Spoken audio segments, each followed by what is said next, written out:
ሰላም ሰላም ውድ አድማጮቻችን፣ ቻምፒዮንስ ሊጉ ዛሬ ሲመለስ ከሚጠበቁ ተጠባቂ ጨዋታዎች ውስጥ ሁለት ሶስት ነገሮች አሉ። አንደኛው መድፈኞቹ ወደ ባየር ሊቨርኩሰን አቅንተዋል። ባየር ሊቨርኩሰን ተጠባቂ ጨዋታ ነው የሚሆነው። ሊቨርኩሰን እንግዲህ ጠንካራ ከሚባሉ ቡድኖች ውስጥ አንዱ ነው። ባለፉት ዓመታቶች በዣቪ አሎንሶ ስር በተለይ ሶስትዮሽ ዋንጫ ለማንሳት የሞከረበት የውድድር ዓመት ነበር። ሳይሸነፉ ያቀኑበት ዓመት ነበር። እንግዲህ ከዛ ስብስብ ውስጥ ከነበሩ ሂንካፔ አሁን በአርሰናል ይገኛል። ይህንን ጨዋታ የመሰለፍ ዕድልም ያገኛል ተብሎ ይጠበቃል። ይህ ጨዋታ መድፈኞቹ በብዙ የምድብ ድልድሎች ወይም እድለኞቹ ነው አይተናል። ያን ምንም የሚባል አይደለም። እግር ኳስ እድልና ብቃት ነው በአንድ ላይ ተደምረው ውጤቶችን የሚያመጡትና እንግዲህ እንግሊዝ ፕሪሚየር ሊግ የቀሩ ጨዋታዎች ይኖራሉ። የኤፍኤ ካፕ ድልድል ወጥቷል። በኤፍኤ ካፕ ሳውዛምፕተንን አግኝተዋል ከሜዳ ውጭ ጥሩ የሚባል ድልድል ነው። ምንም እንኳን ቼልሲ ቀላሉ ድልድል ቢያጋጥመውም ሁለተኛው ቀላል የሚባለው አርሰናል ነው። የእንግሊዝ ፕሪሚየር ሊግ ቡድንን እስካሁን ድረስ አላገኘም። ፖርትስማውዝ፣ ዊገን አትሌቲክ እንዲሁም ደግሞ ማንስፊልድን ነው ያገኙት። ሌላኛው ሊሆን የሚችለው መታየት የሚጠበቅበት የአውሮፓ ቻምፒዮንስ ሊጉን ነው። የአውሮፓ ቻምፒዮንስ ሊግ ሊቨርኩሰን የሚያገኝ ይሆናል። ከሜዳ ውጭ የሚያቀና ይሆናል። ሊቨርኩሰን ፒኤስቪን ጥሎ መጥቶ ነው በዚህኛው መድረክ ላይ የሚገናኙት። ለካይ ሃቨርትዝ እና እንዲሁም ደግሞ ለሂንካፔ የተለየ ጨዋታ ይሆናል። የቀድሞ ክለቦቻቸውን ነው የሚገጥሙት። በአርሰናል በኩል እንግዲህ ተጠባቂ የነበረው የጉዳት መረጃዎችን በሚመለከት ማይክል አርቴታ በምሽቱ ጋዜጣዊ መግለጫው ወቅት ንግግሮችን አድርገዋል። አንደኛው እንግዲህ ጥሩ ዜና የሚባለው የካላፊዮሪና የትሮሳርድ ወደ ጨዋታ መመለስ ጉዳይ ነው። ይህ ጥሩ የሚባል አስፈላጊ ዜና ነው ለአርሰናል።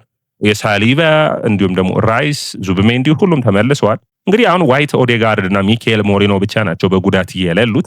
የዋይት ጉዳይ በቅርቡ የመመለስ እድል አለው። ኦዴጋርድ በተለይ ደግሞ የኖርዌይ ብሔራዊ ቡድን አሰልጣኝ እንደተናገሩት ተጫዋቹ በቅርቡ ለመመለስ በሚገባ ጠንክሮ እየሰራ ነው የሚሉ መረጃዎች ወጥተዋል።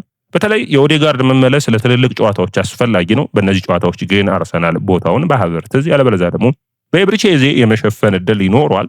ትልልቆቹ በተለይ የማንቸስተር ሲቲ አይነት ጨዋታ ግን አርሰናል ኦዴጋርድን የሚናፍቅበት ይሆናል። በተለይ ጠንክሮ የሚሰራ ስፔሶችን የሚሸፍን ጨዋታዎችን ቡድኑን መምራት የሚችል ሰው በእነዛ ትልልቅ ጨዋታዎች ያስፈልጋሉና የኦዴጋርድን መመለስ የሚፈልግ ይሆናል ብዬ አስባለሁ። የቤን ዋይት አለመመለስን ተከትሎ እንግዲህ ሞስኬራ ሳሊባንም እንዲሁም ደግሞ ቲምበርንም የማገዝ ግዴታ ውስጥ የሚገባ ይሆናል። በተለይ ደግሞ ቲምበርን እረፍት መስጠት የሚችል ይሆናል ብዬ አስባለሁ። በጨዋታዎች ውስጥ አርሰናል የሆነ ያክል እረፍቶችን የሚያገኝ ከሆነ ወይም ደግሞ በጥሩ ቡድኑ የሚመራ ከሆነ ሞስኬራን በቀይ መስመር ላይ የማሰለፍ ሀሳብ ከማይክል አርቴታ እንግዲህ ለቲምበር ረፍትን የመስጠት ፍላጎት የሚኖር ይሆናል ብዬ አስባለሁ። በአጠቃላይ ግን የአውሮፓ ቻምፒዮንስ ሊግ ሲመለስ እንግዲህ በ16ቱ እንግዲህ መድፈኞቹ አምና ጥሩ ፐርፎርማንሳቸውን አሳይተዋል። በጥሩ በወጥ ብቃታቸው አምና ፒኤስቪ ነው ከሜዳቸው ውጭ 7-1 ያሸነፉበት። በሜዳቸው ጥሩ ፐርፎርማንስ አሳይተው ወደ ቀጣዩ ዙር ያለፉበት ነበር። ስለዚህ የአውሮፓ ቻምፒዮንስ ሊግ ምንም ይሁን ማንም ቡድን ከዚህ በኋላ ትንሽ ትልቅ የሚባል የለም። ውጤት ብቻ ነው። ስለዚህ መድፈኞቹ በማይክል አርቴታ ስር እኔ ማይክል አርቴታ ተቃራኒ ቡድንን ንቆ ሲገባ ይቻላልም ብዙ ቤንቾችን ሲቀየር በጣም ማይክል አርቴታ ኮንዘርቫቲቭ ወይም ደግሞ ዋናውን ቡድን ምርጡን ስብስብ ሁሌ ማሰለፍ ላይ የሚያተኩር አይነት አሰልጣኝ ነውና ምንም አይነት እንደዚህ አይነት ውሳኔዎችን የሚያደርግ አይመስለኝም። ስለዚህም ጠንካራውን አሰላለፍ የምንጠብቅ ነው የሚሆነው። በተለይ ደግሞ እንግዲህ የሂምላንድ አሰልጣኙ የባየር ሌቨርኩሰን ማለት ነው በጣም ጥሩ የሆነ የ3-5-2 አጥቂ ነው። ማጥቃትን በጣም የሚወድ ነው። ስለዚህ እንደዚህ አይነት ጨዋታዎች ለገብርኤል ማርቲኔሊ፣ ለቡካዮ ሳካና ለቪክቶር ዮኮሬስ ትልልቅ እድልን የሚሰጡ ነው የሚሆኑት። በተለይ እነ ዮኮሬስ ይሄ ጨዋታ የእሱ ጨዋታ ነው የሚሆን ብዬ አስባለሁ። ምክንያቱም ስፔሶችን በመፍጠር በጣም ጥሩ ሂደቶችን ያገኛል። የጀርመን ቡድን ስለሆነ ማለት ነው ያ ጥሩ ፈተናን የሚሰጥ ነው። ነገር ግን የባየር ሌቨርኩሰን ቡድን ወደ አድማጮቻችን ለአርሰናል ተከላካይ ክፍል ከባድ አደጋን የሚፈጥር ቡድን እንደሚሆን ካሁኑ መጠበቅ የሚቻል ነው የሚሆነው። እንግዲህ አርሰናል ግብ ጠባቂ ዴቪድ ራያ ወደ ግብ ጠባቂ ፖዚሽኑ የሚመለስ ይሆናል። ቲምበር፣ ሳሊባ እንዲሁም ደግሞ ገብርኤል እና ሂንካፔ የተከላካይ መስመሩን የሚመሩት ይሆናል። ጥሩ የሆነ የተከላካይ መስመር በጥሩ ፐርፎርማንስ አንዱ ይህ አሰላለፍ ነው የሚሆነው። በዙብሜንዲ፣ ዲክላን ራይስ ከሳምንቱ የኤፍኤ ካፑ ጨዋታ ረፍት የሚመለሱ ይሆናል። እንግዲህ ሳሊባ ከብራይተኑና ከሳምንቱ ጨዋታ እንደተመለሰ ይታወቃል። ከቸልሲው ጨዋታ በኋላ ጨዋታዎች እንዳላደረገ፣ ስለዚህ ያ ጥሩ ድልን የሚያመጣ ነው። ላለፉት 10 ቀናት ረፍትን ወስዷል ማለት የሚቻል ነው የሚሆነው። የእብጠቱም እንደቀነሰለትና ጥሩ ብቃት ላይ እንደሚገኝ ማይክል አርቴታ ተናግሯል። እዚህ ጋር ተመሳሳይ ነጥብ መነሳት የሚጠበቅበት የአርሰናል የ10 ቁጥር ቦታ ላይ ማን ይሰለፋል የሚል ነው። እንግዲህ አሁንም ሃቨርትዝ ወደ ጥሩ ብቃቱ እየተመለሰ ቢሆንም ኤብሪቼዜን የቅድሚያ ተመራጭ ማድረግ የሚጠበቅበት ይመስለኛል። ሊያንድሮ ትሮሳርድ እና ካላፊዮሪ እንዲሁም ደግሞ ሃቨርትዝ እረፍት መውሰድ ያለባቸው ይመስለኛል።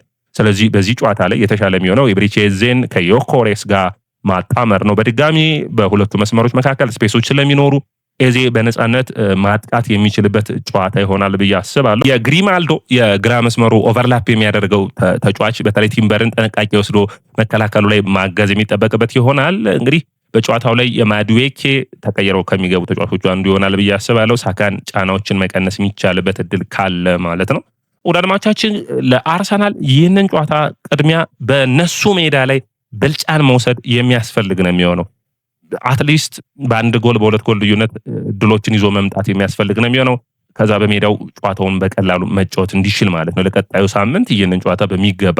አርሰናል ደግሞ በጣም በጥሩ ሁኔታ የሚነሳለት ብቃት ከሜዳ ውጭ ጥሩ ቡድን ነው አርሰናል። በሜዳው እንዲሁም አንዳንድ ጨዋታዎችን ይቸገራል። ምንም እንኳን በውድድር ዓመቱ 45 ጨዋታ አድርጎ 3 ብቻ ሽንፈትን ቢያስተናግድም ከ3ቱ ሽንፈቶች አንዱ ብቻ በሜዳው ቢሆንም ይህ ስብስብ ጠንካራ የሚባል ብቃት እንዳለው ግን አሳይቷል። ስለዚህ ይህንን ብቃት ማስቀጠል ነው የሚያስፈልገው። በሳምንቱ መጨረሻ የነ ገብርኤል የነ ሳሊባ እረፍት ወሳኝ ነበር።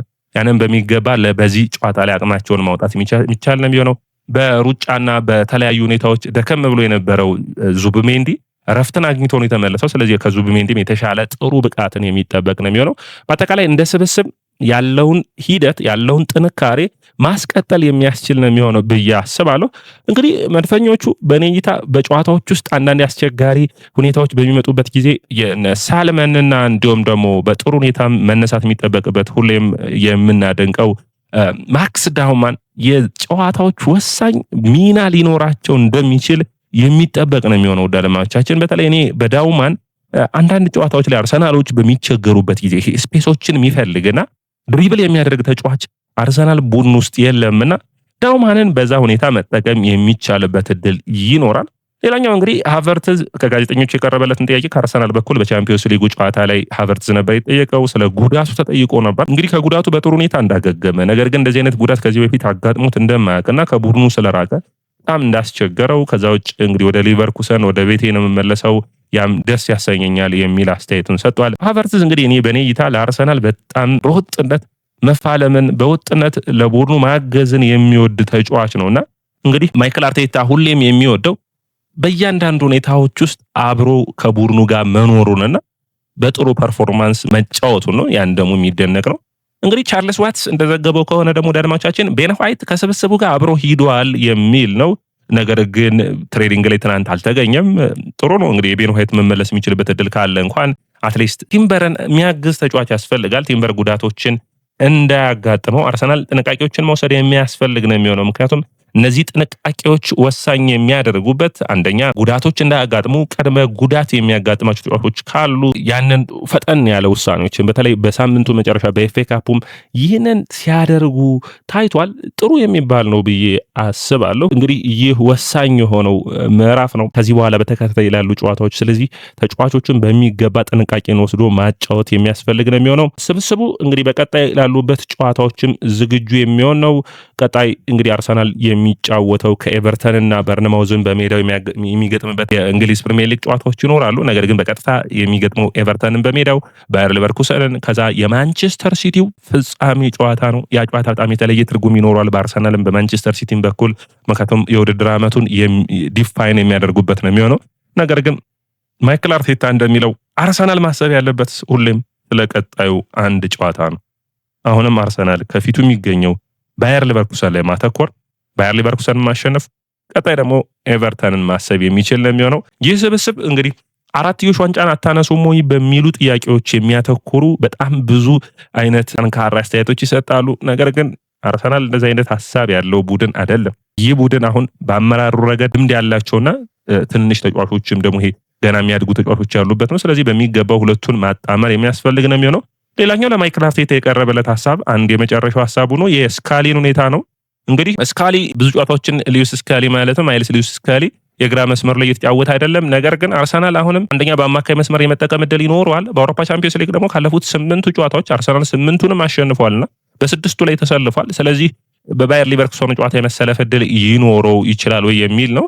እንግዲህ አርሰናል ጉዳት ጥንቃቄ ከመውሰድ አንጻር ስካሊ ሊያሰልፍበት የሚችል ነው። ነገር ግን ኦቨርላፕ የሚያደርጉ የመስመር ተጫዋቾች ስላሏቸው የተሻለ የሚሆነው ሂንካፔን በጨዋታው ላይ ማስጀመር ነው የሚሆነው። በመልሱ ጨዋታ እነ ስካሊም ሌሎች ተጫዋቾች የሚሰለፉበትን እድል የሚያመጣ ይሆናል። ወደ አድማጫችን ይህ የስፖርት ነው። የስፖርትን ላይክ፣ ሼር፣ ኮሜንት፣ ሰብስክራይብ ማድረጋችሁን አትርሱ።